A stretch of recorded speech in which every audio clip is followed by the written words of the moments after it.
Hola, pues acá vengo a hablar de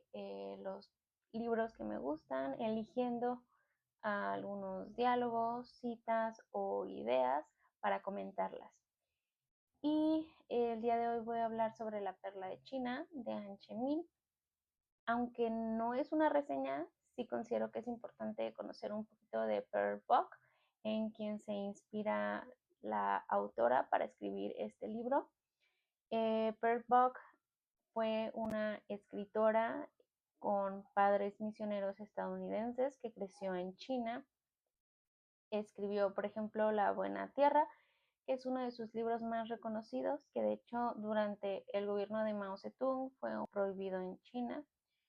Ganó el premio Pulitzer de ficción en 1932 y ya en 1938 ganó el premio Nobel de Literatura, justo por toda su obra dedicada a China, sus costumbres y sus gentes.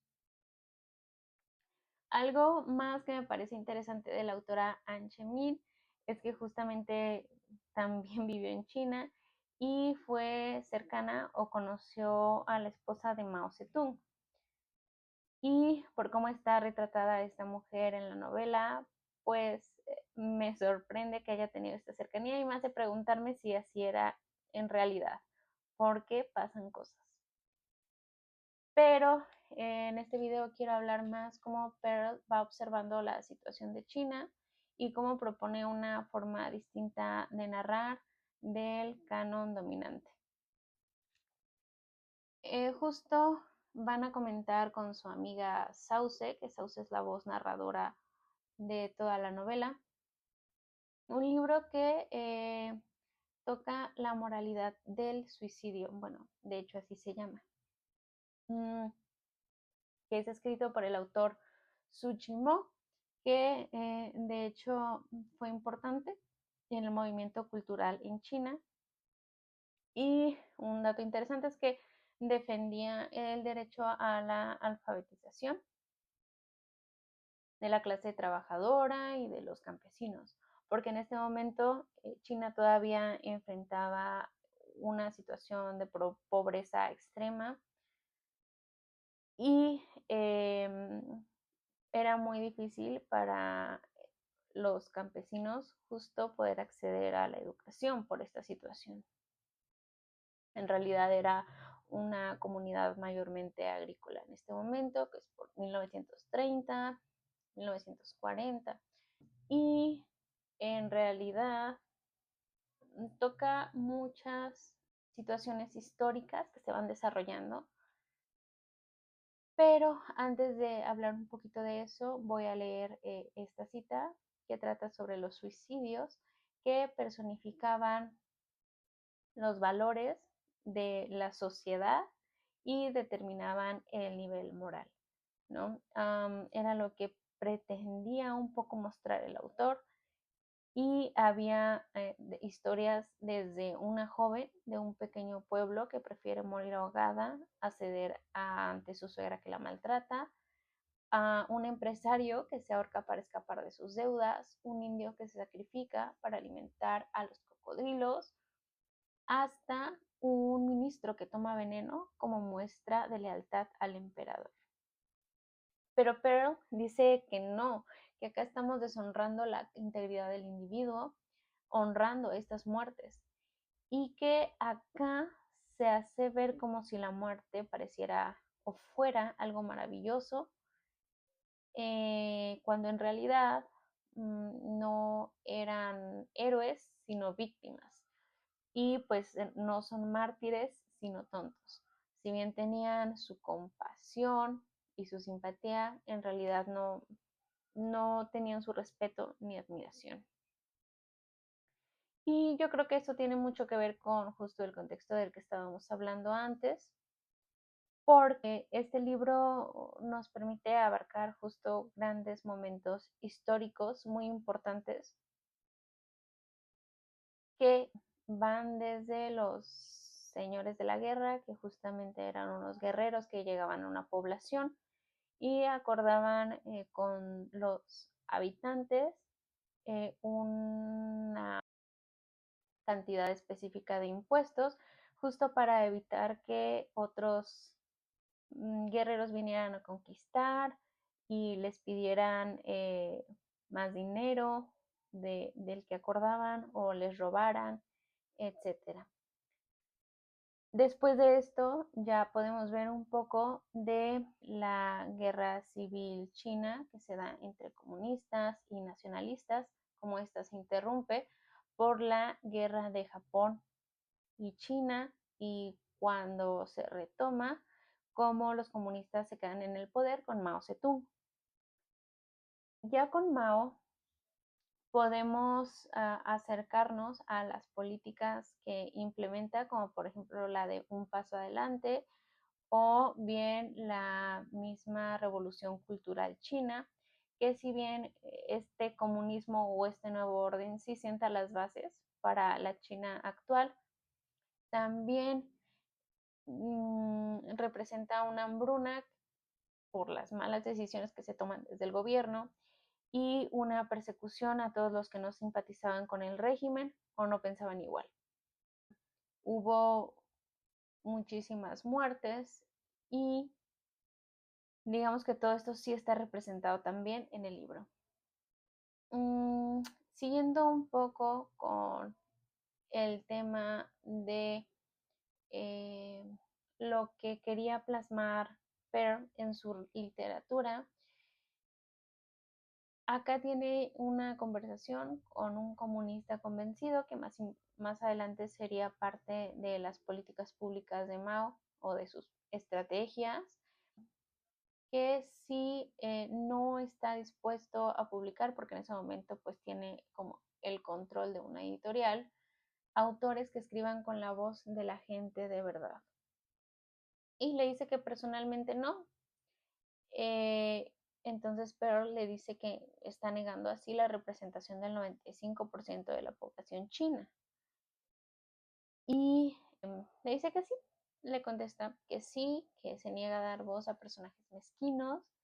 y maleducados, que solo está dispuesto a publicar aquellos autores comprometidos con la lucha contra el capitalismo y como es propio del nuevo orden que se describe aquí, de esta clase política, en realidad apuestan por la publicación de obras escritas por personas que representen a la clase trabajadora. Y esto se conecta justo con la primera cita. Podemos ver que desde cierta clase con privilegios se va decidiendo qué es lo que se publica y qué es lo que no se publica, ¿no? Y más adelante, ya que Pearl tiene que irse de China por una cuestión de clara xenofobia y también de contexto político y social, le manda una carta a Sauce y expresa que es una lástima que los intelectuales de China prefieran la fantasía al realismo, porque justo es más fácil cerrar los ojos ante la enfermedad y la muerte. Entonces acá podemos ver reflejado este trabajo de la escritora de contar las cosas desde un punto de vista más realista, cómo se elegía de cierta forma quién podía tener la voz para representar los valores en una comunidad o incluso en una nación, que sería después mucho más controlado por Mao. Y como esta autora, una vez que se sale del país, pues es cuando puede eh, ver un poco más publicada su obra, porque al principio fue ignorada. Y no creo que estuviera hablando por los campesinos, sino que consideraba que era una realidad más cercana a representar la cultura, y el campesinado tenía que estar representado en las costumbres chinas porque pues vaya, era lo que eran, un país agrícola. Y había muchas otras cosas como la pobreza, la falta de oportunidades, los abusos de poder, que más adelante también escribe sobre ello, que no estaban siendo abordados en otro tipo de literatura. Otra cosa que quiero abordar eh, es la religión, porque es importante para las dos protagonistas, pero también para la comunidad en la que se desarrolla esta historia, porque básicamente estamos ubicados en el tiempo en que los misioneros cristianos justo acudieron a China para poder realizar una evangelización, y Pearl es hija de estos misioneros. Pearl finalmente conoce a Sauce, que es la voz narradora de esta novela, y en este momento vamos a hablar de Lila, que justamente es un personaje de la comunidad, y le preguntan que cuánto tiempo lleva visitando el templo. Prácticamente le dicen, pues, desde que nació. Eh, También que con el incienso que ha quemado se puede hacer una colina, y que si esto ha cambiado su vida para bien. Luego le dicen, ya te compraron y te vendieron 2 veces, te casaste con un hombre enfermo que estaba moribundo, te obligaron a dormir en la cosecha para equilibrar sus elementos, yin y yang, y escapaste por los pelos de tus suegros. Así llegaste a Xinjiang sin amigos ni familia, y así sigues. Xinjiang es la comunidad en donde se desarrolla por lo menos la primera parte del libro, y le preguntan que si ha puesto alguna duda en el dios que venera. Acá, pues yo prácticamente pienso que esta es una herramienta para evangelizar a Lila, y que todo esto que le comentan se debe más a las condiciones estructurales, sociales y culturales de la China en la que entonces vivía, pero también podemos ver muy claramente la instrumentalización y la desvalorización de las mujeres, que son utilizadas como monedas de cambio y prácticamente no tienen capacidad de decisión. En otra parte del libro incluso se aborda la prostitución como forma de vida, porque pues realmente no hay otra forma de subsistencia. En la siguiente cita aborda un poco la situación de Cari, que Cari es la esposa del misionero. Creo que acá también se puede observar un poco esta capacidad de decisión que no está presente, porque justo hablaba de su tierra natal, decía que no tenía intención de quedarse a vivir en China el resto de su vida, y que si siguió a su esposo, Absalón, y se instaló en la población de Xinjiang, es porque era su deber como esposa cristiana y no su decisión. Y creo que acá sí podemos ver cómo la religión determina la forma de vida de esta mujer. Y yo creo que sí es algo bien fuerte, o sea, tener que vivir en un lugar en el que no reconoces tus orígenes, con una civilización totalmente distinta, con una lengua diferente, y estar añorando el lugar al que tú sientes que perteneces. Considero que es muy complicado. Y ya en la siguiente cita quiero un poco hablar de cómo se va insertando la religión cristiana en el imaginario de esta comunidad, ya que Absalón, el misionero, decide contratar a un ayudante que sería el padre de la voz narradora, Sauce, y empezó a explicar la Biblia a los fieles que por una u otra cuestión existían a la iglesia, o a los que buscaba convertir, como una historia china. Es decir, que preparaba el material y hacía que tuviera un principio lleno de suspenso y un final satisfactorio. Y eh, otra cosa que realizaba era comparar a Jesús con algunos héroes chinos, inspirado por los adivinos locales, también tomaba frases de la Biblia o historias de la Biblia y las representaba en ciertas tarjetas para dárselas a los asistentes, de modo que había una forma muy didáctica de enseñar esta religión y un acercamiento más leve, porque también incluso hacía acertijos con algunos párrafos de la Biblia. Y yo creo que aquí vemos un poco de la mezcolanza de las costumbres y la historia de un pueblo con una nueva religión. Aunque sinceramente creo que esto no siempre sucede de esta manera. Históricamente una forma de creer o de conocer la religión se ha impuesto a los pueblos por medio de la violencia o por medio de diferentes condiciones contextuales. Nada más que aquí sí nos narra cómo la religión, pues en este contexto, no es aceptada sin más, sino que refleja una adaptación.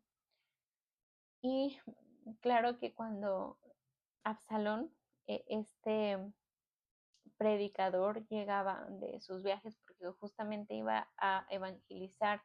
a pueblos cercanos, se jalaba de los pelos y decía, pero ¿cómo tú tienes que decirles que tienen que sufrir y transitar por un lugar lleno de penurias para poder salvar su alma? ¿Y tú qué te estás inventando? Para terminar o cerrar con esta idea, creo que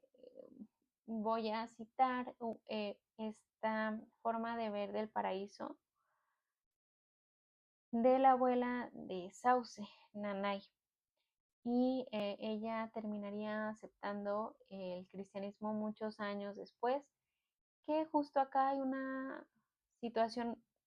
en la que no acepta el cristianismo por su hijo, quien es quien ayuda al misionero cristiano, o por el propio misionero, sino más bien por su esposa, Cari, que justamente trae un médico para que la puedan atender. Y creo que esta situación de Cari pues nos dice muchas cosas porque básicamente es un personaje que no predica el cristianismo por una situación de que por esta religión perdió a sus hijos, que ese también es otra cosa, pero siempre está al pendiente de todos y tiene obras de caridad. Entonces, yo creo que es un poco la que más representa esta misión de amor que tiene la religión cristiana y, bueno, otras religiones sobre estar al pendiente del prójimo. Y ya para acabar voy a leer la frase en donde el cielo de Nanay era muy particular, porque los ángeles adoptaban la forma de flores de melocotonero, mariposas y colibríes. Y el mismísimo Dios vivía en un paraje chino donde las nubes se reflejaban en los lagos y las montañas se veían cubiertas de pinos y bambús. Y creo que acá, pues justamente esta bonita percepción que podemos ver descrita, pues en realidad nos habla de que esta evangelización no se introduce sin más en el imaginario, sin matices o sin contrastes, sino que hay una forma original de ver el mundo de una cultura y pues esta llega a combinarse. Si bien yo pienso que pues cada quien es libre de creer en lo que le haga sentir mejor. Muchas veces la religión sí está determinada por el lugar en donde nacemos. Y acá está la imposición religiosa, aunque contado más desde el punto de vista de cómo reestructura a una comunidad, porque sí tendría que ver con muchos procesos históricos que también se siguen desarrollando. Y justo cómo hay una cohesión comunitaria más adelante. Bueno, hay muchísimas más cosas que podríamos hablar de esta novela. A mí me encanta cómo acerca a las costumbres chinas y a la cultura china, porque sinceramente en mis planes de estudio era muy difícil poder aprender de estos países orientales y por supuesto para poder comprender la historia de China habría que estudiar horas y horas, años, pienso yo. Pero para las personas curiosas que les interesa aprender de otras culturas, me parece interesante esta novela como un punto de acercamiento a todas estas cuestiones históricas y pues está recomendadísima. Yo toqué nada de lo que se toca en la novela, de todos los temas que se desarrollan, solo los que me parecieron interesantes y que podía comentar en este video, pero tiene mucha riqueza descriptiva e histórica, así que bueno, es recomendadísima.